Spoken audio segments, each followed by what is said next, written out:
بسم الله الرحمن الرحيم நம் இப்னு உமர் ரலியல்லாஹு அன்ஹு பள்ளியில் பெற்றோர் ஆசிரியர் சந்திப்பில் நடந்த நிகழ்வுகள்.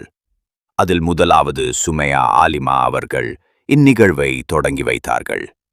அதனைத் தொடர்ந்து 8ஆம் வகுப்பு மாணவி ரபிகா குர்ஆனிலிருந்து அல் ஜில்ஜால் சூராவை கிராத்தாக ஓதினார்கள். பிறகு 7ஆம் வகுப்பு மாணவிகள் ஃபாத்திமா சனா மற்றும் சஹானா அத்கார்களை கூறினார்கள். பிறகு 9ஆம் வகுப்பு மாணவி ஹபிசா தொழுகையில் ஓதக்கூடிய அத்கார்களை கூறினார்கள். பிறகு 7ஆம் வகுப்பு மாணவி அமீரா ஃபர்லான தொழுகை முடிந்தபின் ஓத வேண்டிய அத்கார்களை கூறினார்கள். பிறகு 9ஆம் வகுப்பு மாணவி மெஹர் நிசா சில அத்கார்களை கூறினார்கள். அதனைத் தொடர்ந்து சிறப்பு விருந்தினரை ஷாஜிதா ஆசிரியர் அவர்கள் அறிமுகப்படுத்திய பின் சிறப்பு விருந்தினர் தில்ஷாத் அவர்கள் மிக சிறப்பாக மாணவிகளுக்கும் பெற்றோர்களுக்கும் அழகிய முறையில் வழங்கிய வழிகாட்டுதல்களை தொகுப்பாக வழங்கப்படுகிறது. முதலில் பள்ளியின் சிறப்பம்சங்களை பற்றி கூறினார்கள். அதில் ஆண் பெண் கலப்பின்றி நடத்தப்படுகிறது. வருகைப்பதிவு மற்றும் அன்றாட நடத்தக்கூடிய பாடங்கள் மற்றும் வீட்டு பாடங்களை தொலைபேசியின் மூலம் பெற்றோர்கள் கவனத்திற்கு கொண்டு வரப்படுகிறது. லுஹர் மற்றும் அசர் தொழுகையை பள்ளியில் வைக்கப்படுகிறது. காலையில் நடத்தப்படக்கூடிய உலக கல்வி பாடத்தை மாலையில் 3 மணியிலிருந்து 4:15 மணி வரை பள்ளியிலேயே படிக்க வைக்கப்படுகிறது. அடுத்ததாக பெற்றோர்களுக்கு சில அறிவுரைகள் கூறினார்கள். குழந்தைகளுக்கு சிறு வயதிலிருந்தே நல்லது எது கெட்டது எதுவென்று கற்றுக் கொடுக்க வேண்டும். அன்பான முறையில் கருணையுடன் நல்லதை கற்றுக் கொடுக்க வேண்டும். தீயதை விட்டு தடுக்க வேண்டும். குழந்தைகள் 10 வயதை அடைந்தால் அல்லாஹ்வின் கட்டளைகளை, குறிப்பாக தொழுகை போன்ற கட்டளைகளை செய்யவில்லை என்றால் கூடுதல் கண்டிப்பு காட்ட வேண்டும். 10 வயதிற்கு மேற்பட்ட பிள்ளைகள் நன்மை செய்தால் அவர்களை ஊக்கப்படுத்த வேண்டும். தவறு செய்தால் அதனை அழகிய முறையில் தெளிவுபடுத்தி அறிவுரை கூறி திருத்த வேண்டும்.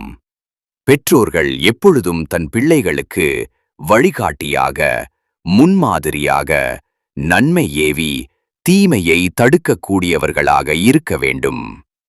இவ்வாறு அழகான முறையில், அன்பான முறையில் நடந்து கொள்ளும் பொழுது பிள்ளைகளிடம் சிறந்த மாற்றத்தை அல்லாஹ் ஏற்படுத்துவான் இன்ஷா அல்லாஹ். நாமும் அவர்களுக்கு துஆ செய்ய வேண்டும். அடுத்து உலக கல்வியோடு சேர்த்து மார்க்க கல்வி படிக்கும் பொழுது ஏற்படும் முக்கியத்துவம் பற்றி கூறினார்கள். நாம் உலக கல்வி படித்து ஒரு நல்ல நிலைமையில் இருக்கும் பொழுது நமக்கு நாம் தான் பெரியவன் என்ற தலைக்கணம் எண்ணம் தோன்றும். உலக கல்வியோடு சேர்த்து நாம் மார்க்க கல்வி கற்கும் பொழுது அது நம்மை பணிவுடன் அல்லாஹ்விற்கு பிடித்தமான அடியானாக வாழ வழிவகை செய்யும் இன்ஷா அல்லாஹ். நம்மிடம் ஒரு நிலம் இருக்கிறது. நமக்கு ஏதோ ஒரு கஷ்டம் ஏற்படுகிறது. அதற்கு நாம் அந்த நிலத்தை விற்று நம்முடைய கஷ்டத்தை போக்கிக் கொள்கிறோம். ஆனால் நாம் கல்வி கற்றால் அது என்றும் அழியாத ஒரு சொத்தாகும். நமக்கு ஏதேனும் ஒரு கஷ்டம் ஏற்பட்டால் நம் கல்வி கற்றிருந்தோமே ஆனால் அதை வைத்து நம் கஷ்டங்களை போக்கிக் கொள்ளலாம்.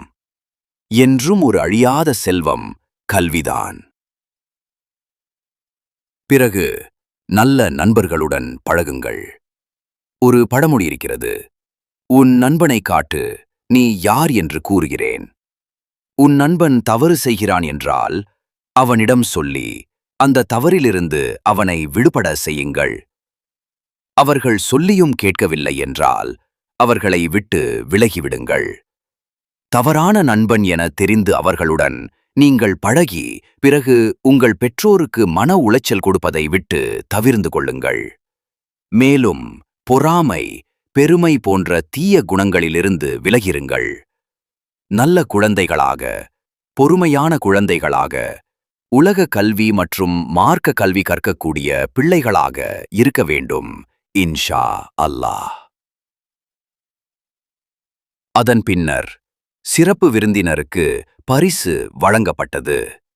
பின்னர் ரஸ்மா ஆசிரியை அவர்கள் நன்றியுரை கூறி இந்நிகழ்வை முடித்து வைத்தார்கள். அல்ஹம்துலில்லாஹ்.